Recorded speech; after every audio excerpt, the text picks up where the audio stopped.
conselheiro vai e fala assim: ó rei, ela é uma rainha. Se ela disse não e todas as rainhas souberem que ela disse não, elas então irão fazer a mesma coisa. E aí vai causar um alvoroço entre os reis e aí a amizade vai acabar. Ou seja, todos os povos iriam se voltar contra esse rei. E aí então ele pergunta: o que você acha que eu devo fazer? Sabe o que me chama a atenção? Que no meio de uma fúria que o rei estava, no meio das suas emoções, ele não toma qualquer decisão. Ele vai até, quem sabe, ele vai até os seus conselheiros e pergunta o que ele se deve fazer. E nisso a gente já começa a aprender, a gente já aprende com a atitude do rei. Por quê, Thalia? Porque muitas das vezes, nas nossas emoções, nós tomamos decisões que não é para ser tomadas. E aí, quando a gente vai cair em si, nós percebemos o quanto que a gente vacilou. Só que quando você toma uma decisão, não tem como mais você voltar atrás. E aí a consequência vem. E a palavra vai dizer então que, porque quando o seu rei, o seu pai, quando Jesus nos chama, nós fazemos o quê? Nós dizemos para ele também não. Só que a palavra diz que quando a rainha disse não para o rei, ela perdeu a sua coroa, ela perdeu sua posição, ela perdeu o privilégio que ela tinha. E desde o início da Bíblia, a palavra vai nos ensinar que a obediência gera consequência. Percebe-se que quando Adão e Eva pecam lá no jardim, eles perdem. Porque toda desobediência tem uma consequência. Toda vez que nós desobedecemos, nós perdemos algo. E sempre será algo valioso. Sempre será algo que vai nos fazer falta. Por quê? Porque o Senhor está querendo nos ensinar. Se vocês querem, vocês obedeçam. Porque o reino do Senhor foi sempre... Nós obedecemos a voz dele, porque ele quer uma intimidade conosco. E não tem como ter uma intimidade com o Pai sem uma obediência. E aí, então, o rei, conversando com os seus conselheiros, toma uma decisão. Então, nós vamos fazer o seguinte: vamos convocar de toda a cidade a mulher mais bonita e virgem. E aí, vamos escolher e vamos colocar no lugar de Vasti. Vocês perceberam que quando a desobediência de Vasti tira ela da posição da onde ela estava. E era numa posição que ela estava privilegiada. Era numa posição que ela estava no alto, mas por causa da sua desobediência, o rei então tira ela deste lugar. E aí, irmãos, então que começa a entrar o chamado de Esther. Quando eu estudava essa palavra, o Senhor tocava no meu coração para falar sobre o chamado. Porque muitas das vezes nós questionamos o cenário em que nós estamos vivendo. Às vezes o Senhor usa um profeta ou usa alguém para dizer bem assim: eu tenho um chamado contigo para pregar, eu tenho um chamado contigo para louvar, eu tenho um chamado com vocês para evangelizar, eu tenho um chamado para fazer missão. E aí nós olhamos para o cenário em que nós estamos vivendo e queremos questionar o Senhor. Será mesmo que o Senhor tem esse chamado comigo? Será mesmo que é isso que o Senhor quer? Quantos de nós já fizemos isso? Quantos de nós já questionamos o Senhor? E aí a palavra vai ensinar que Esther vivia num cenário não assim muito apropriado para ela, porque ela era judeu. Então certamente não teria como alguém ter um olhar para ela, um olhar com o propósito de, por exemplo, honrá-la. Só que Deus, ele é tão bom que ele cria situações para honrar e levantar aqueles que chamou. E aí então o rei vai e convoca todas as mulheres e a palavra vai dizer que um dos servos olha para Esther, se encanta com a Esther, com a sua beleza e com quem ela era. Então leva para dentro do palácio. E quando a Esther está dentro do palácio, o servo, por estar encantado por ela, dá para ela as melhores regalias. os melhores servos, dá as melhores coisas, os melhores alimentos, as melhores roupas. E aí então o Senhor já começa a trabalhar na vida de Esther. Por quê? Porque Esther está dentro do palácio e a palavra vai dizer que as mulheres precisavam passar por um tratamento. E esse tratamento durava durava um ano. Que ali as mulheres tomavam banho de óleos, perfume, toda aquela coisa toda antes de se apresentar diante do rei. E aí, quando a Esther chega a sua vez de se apresentar diante do rei, logo o rei olha para ela e acha graça, acha ela linda e já diz, essa vai ser a minha rainha. E ali então ela vira uma rainha. Só que Deus, ele é tão bom que o chamado do Senhor na vida de Esther não era ser somente uma rainha, não era colocar ela somente em uma posição. Deus tinha algo mais na vida de Esther. E aí a palavra vai dizer que Amã, ele era alguém patente, que quando ele está saindo do palácio, ele dá de cara com um homem chamado Mardoqueu, que era o tio, primo, algumas pessoas falam tio, outros primos, de Esther. E aí, só que ele fica irado. Por que ele fica irado? Porque Mardoqueu não aceita se dobrar diante de Amã. E Amã acha isso revoltante, porque ele acha que todas as pessoas devem se dobrar diante dele. Só que Mardoqueu é uma pessoa bem posicionada e não faz isso. E isso já vem ensinar para nós, porque mediante a lei, mediante de qualquer situação, o Senhor nos ensina, não se dobre, continue de pé.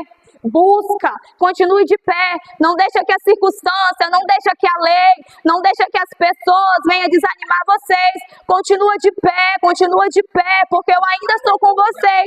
Então o Senhor, ele está nos ensinando, continua na posição que eu coloquei. E foi isso que Mardoqueu então faz. Ele não se dobra. E Amã queria por ele um ódio. Só que Amã, em vez de criar por ele um ódio só por ele não queria só por ele, queria por ele e por um povo judeu, que era o povo da rainha Esther. E aí, ele então, os planos dele é eu mato Mardoqueu e eu mato o povo judeu. Vamos matar todo mundo logo. Só que Amã não imaginava que a Esther era uma judeia, né, que fala, judia, isso aí que ela era uma judia. Ele não contava com esses planos, para você ver como o Senhor faz em nossas vidas. Ele não contava com esses planos. E aí, então, quando o tio de Esther fala para ela, Amã está tentando me matar e matar o seu povo, o que você vai fazer? Você está achando, não foi com essas palavras, tá, irmãos? Mas é isso. Vocês estão achando o quê? Que você vai ficar aí como rainha e não vai fazer nada? Você pode até não fazer nada, mas você acha que foi para isso que você está aí? Você acha que foi para isso que você foi chamada? Mesmo que você não faça nada, alguém pode fazer. Em outras Bíblias diz, mesmo que você não faça nada, o céu pode responder pela gente. E aí então, aí desperta o chamado de Esther e desperta em Esther para que ela foi chamada, né? E então Esther ela fala, então tá bom, eu não posso me colocar diante do rei, porque se eu for diante daquele rei sem ser chamado, eu posso ser morta. Mas já que você está dizendo, mesmo que eu morra, eu vou defender o meu povo, porque foi para isso que ela chamou, foi para isso que ela foi chamada. E aí quando eu começo a estudar essa história, eu lembro, sabe de quem? De José. Sabe por quê? Porque José passou por um propósito bem difícil, foi vendido, foi traído, foi preso. Tudo que José devia passar, ele passou, porque era um processo. Era algo que Deus tinha para ele maior. E muitas das vezes, nós questionamos o nosso processo. Porque nós queremos um quê? Um haja. Nós queremos um haja. Nós não queremos passar por processos. Nós queremos que Deus faça logo. Porque realmente o processo dói. O processo é difícil. O processo faz a gente querer desistir. O processo faz a gente querer parar. O processo faz a gente querer largar tudo. Por quê? Porque ele dói. Mas você percebe que no meio do processo você cria o quê? Um testemunho. E através desse testemunho, outras vidas são impactadas, outras vidas são levantadas, outras vidas são renovadas. Então me diz para mim, o que seria de nós sem um processo? Sem a dor?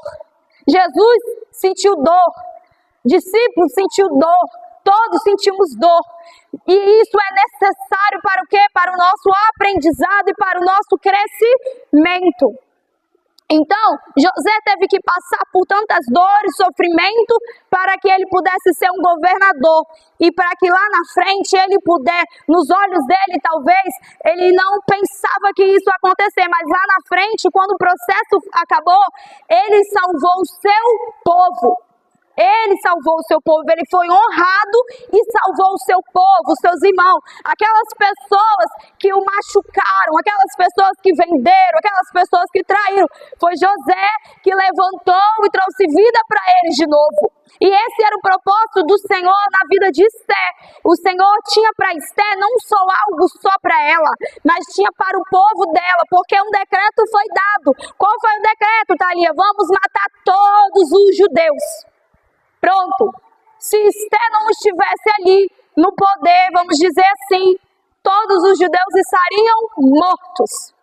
E aí, não teria história para contar, não é verdade?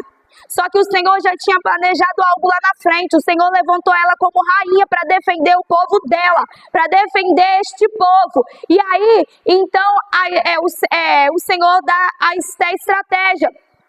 Ela fala com o tio, eu vou me apresentar diante do rei, mas porém, convida o povo para jejuarem e orarem por mim. Você entende o que a união com os nossos irmãos pode causar? O efeito que pode causar? A união, quando nós temos com os nossos irmãos? Aí eu pergunto, e se Esté fosse uma pessoa que não tivesse união com o seu povo? Se Esté fosse uma pessoa que brigasse com todo mundo e as pessoas não tivessem com ela uma união, um carinho, talvez isso não teria acontecido. Mas por ela ser quem ela era e por ter uma união com o povo então faz o quê? Jejua e ora pela vida dela. E isso, a gente às vezes acha que não tem um impacto, mas tem sim. Isso causa um grande impacto. Então, eles jejuam e oram e ela se apresenta diante do rei.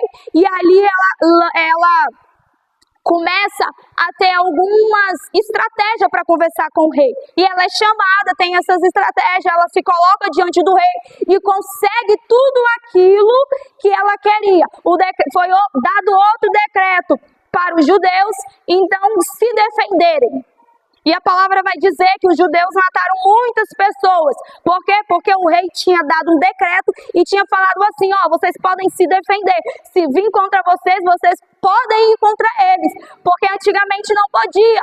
Se viesse um inimigo contra os judeus teriam que ficar parados e deixar a coisa acontecer, mas aí, por causa de Esté, por causa da oração, por causa de um propósito, o Senhor foi com aquele povo, e a palavra vai dizer que aquele povo saiu ganhando, a palavra vai dizer que aquele povo venceu essa guerra. E o que o Senhor está querendo nos ensinar, Thalia, nessa noite? Gente, mediante a circunstância, mediante o cenário que vocês estão vivendo, vocês podem dizer, tá doendo, mas eu não consigo, Jesus, mas eu não posso, mas o cenário, Senhor, é desfavorável. Só que o Deus que eu conheço e o Deus que você conhece, o Deus que a Bíblia diz, é o Deus que entra no cenário desfavorável, pega aquela pessoa desfavorável, a qual a gente não dá nada, ele pega aquele que não era e levanta e glorifica o nome dele. Muitas das vezes, nós estamos olhando para a circunstância e estamos dizendo, acabou. Não tem mais como. O que eu vou fazer? E o Senhor está dizendo, levanta. Levanta. Se levanta. Se levanta. Se levanta, coloca na posição, porque eu tenho algo contigo, eu tenho chamado. Eu creio que o Senhor está dizendo com alguém nessa noite, através dessa palavra. Eu tenho chamado contigo. Eu te chamei, não foi para ficar de qualquer maneira. Eu te chamei, não foi para ficar de qualquer jeito. Se coloca na posição, porque eu quero falar contigo.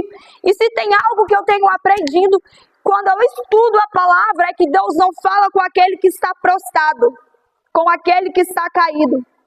O Senhor, Ele sempre, quando vai falar com os profetas, Ele fala: se levanta, se levanta, se levanta, porque eu vou falar contigo. Você sabe por quê? Porque muitas das vezes, quando nós estamos prostrados mediante a dor, mediante o sofrimento, nós não conseguimos ouvir a voz de Deus. Nós não conseguimos. Você lembra de Agar? Agar estava passando por um momento de dor. O filho dela ela relata que o filho dela iria morrer porque não tinha água, não tinha algo para servir ao seu filho. Só que no momento de dor, Agar, ela não conseguia ver a sua resposta na sua frente, porque a palavra vai dizer que o anjo fala: Agar, olha ali na frente, e que quando ela olha, ela vê ali o milagre dela, ela vê ali o alimento, ela vê ali a água, ela vê aquilo que ela precisa. E muitas das vezes nós somos assim. No momento de dor, nós não conseguimos olhar a nossa resposta que está na nossa frente. O Senhor, Ele está nos alertando: eu chamei vocês para fazerem a minha obra. Então só se levanta e faça. Só se levanta e faça. Obedeça. Se for por nós, irmão, nós não somos merecedor de nada. Eu não mereço nada. Nós não somos merecedores.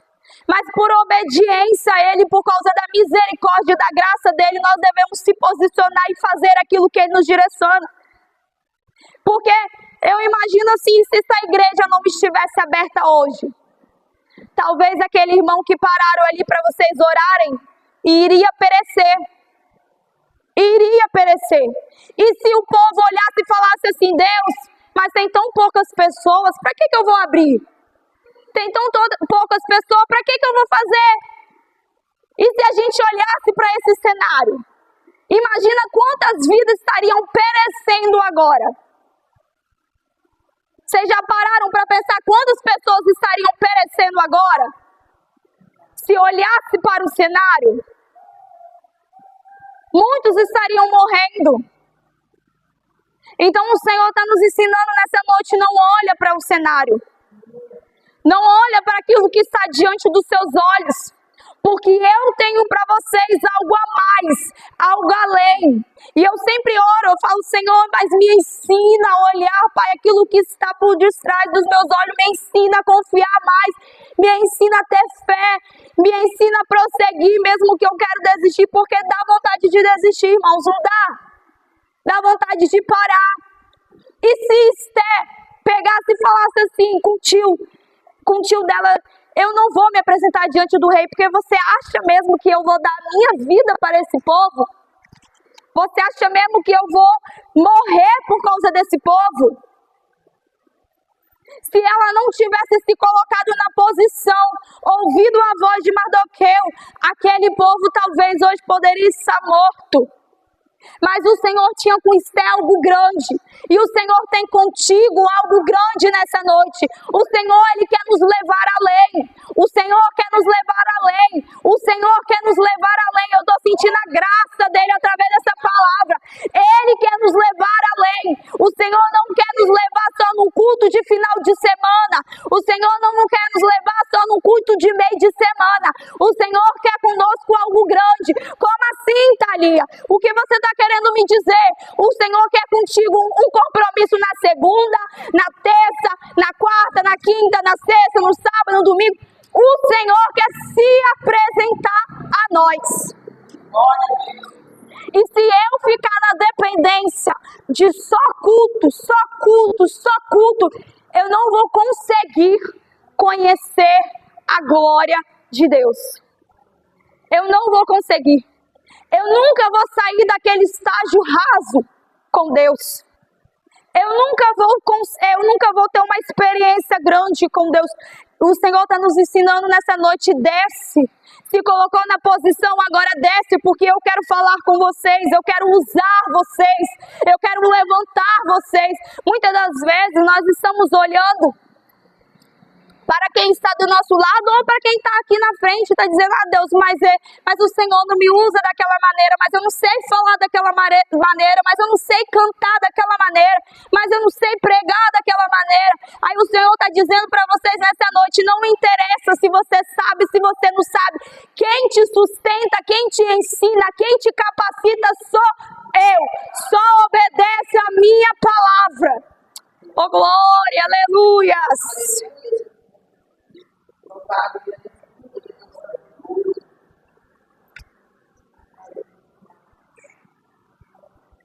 Hoje, eu fico me olhando, que muitas das vezes eu estou aqui na frente, mas só eu sei o processo que eu passei de timidez.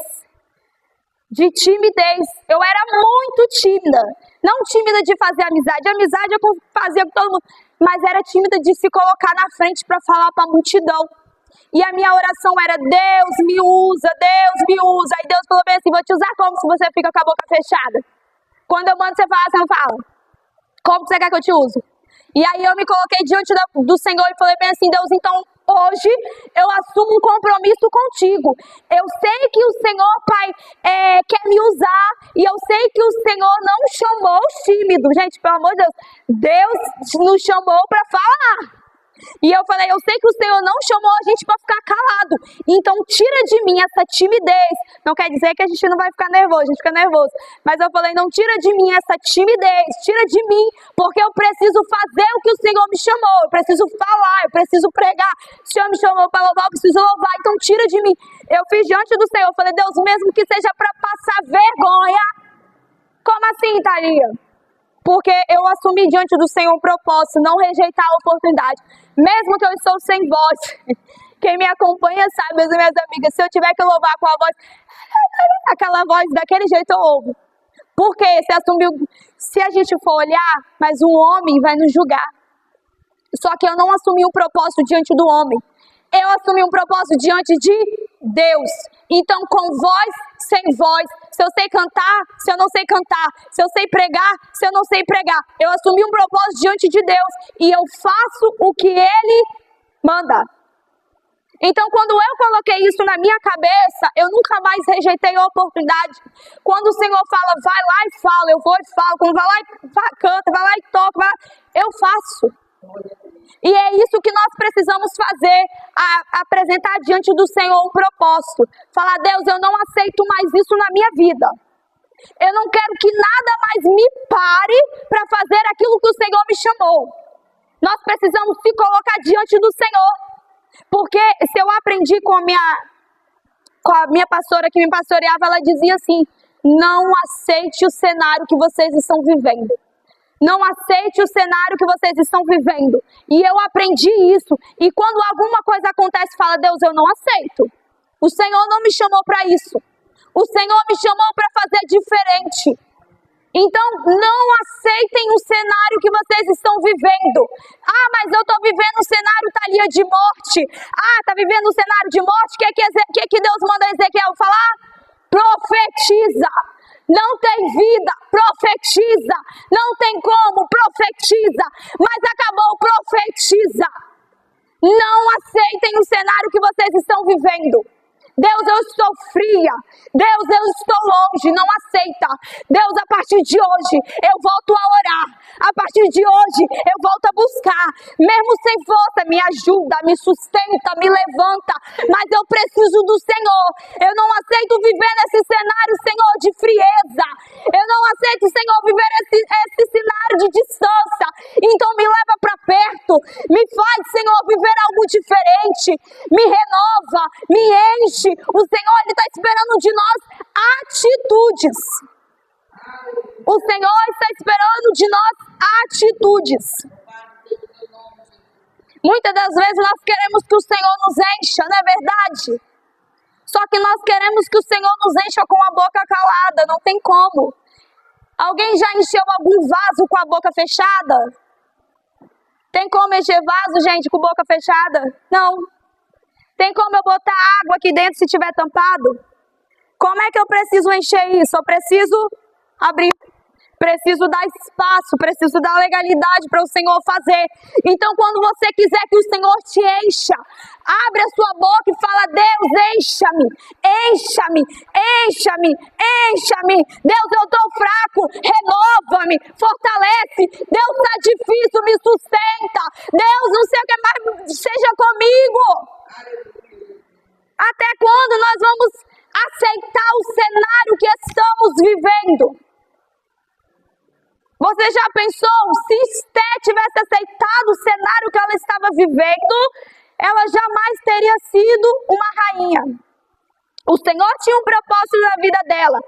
O Senhor moveu, mas porque ela não aceitou o cenário que ela vivia.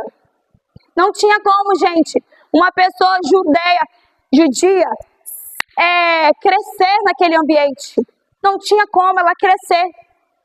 Não tinha como ela ser vista, não tinha como ela ser honrada, não tinha como. Mas o Senhor tinha para ela um propósito, o Senhor tinha na vida dela um chamado. Então o Senhor está nos ensinando nessa noite: não aceite o cenário que vocês estão vivendo. Se necessário for, grite. Grite, profetizem, abre a boca, se declara, fala com Ele, porque Deus, Ele é Pai. Tem como o filho viver dentro da casa do pai sem falar um oi com o seu pai? Sem ter uma intimidade com o seu pai? Como é que eu entro na casa do meu pai e não cumprimento o dono da casa, que é ele? Como é que eu vou lá adorar ele e não falo nada com ele? Fico só ali, ó, calada? Deus não vai tocar. Deus não vai fazer, porque o Senhor, Ele quer de nós que nós abrimos a boca, que nós se entregamos. Gente, todos nós aqui somos a mesma, somos o mesmo. Todos nós aqui pecamos, erramos, falhamos. O Senhor sabe. E Ele nos escolheu por causa da graça dEle. A gente não é merecedor, mas Ele nos escolheu, então se derrame diante dEle. Deem o seu melhor, se entrega. Não aceite, eu vou falar isso de novo, não aceite o cenário em que vocês estão vivendo. Fala com o Senhor: Deus, Pai, eu quero algo mais. Vocês não estão pedindo algo assim, impossível. Vocês estão pedindo algo de vocês. Vocês estão pedindo o que é de vocês. O que é meu? A presença do Senhor. Então, Deus, eu preciso de mais. Eu preciso da sua presença. Eu preciso aprender. Eu preciso te conhecer. Eu preciso mais do Senhor. E a palavra que o Senhor me trouxe hoje foi essa. E eu quero que os irmãos gravem no coração e na mente de vocês: não aceite o cenário que vocês estão vivendo. Abrem a boca e profetizem. Eu convido a igreja para estar louvando um louvor comigo. Todo mundo conhece. Pega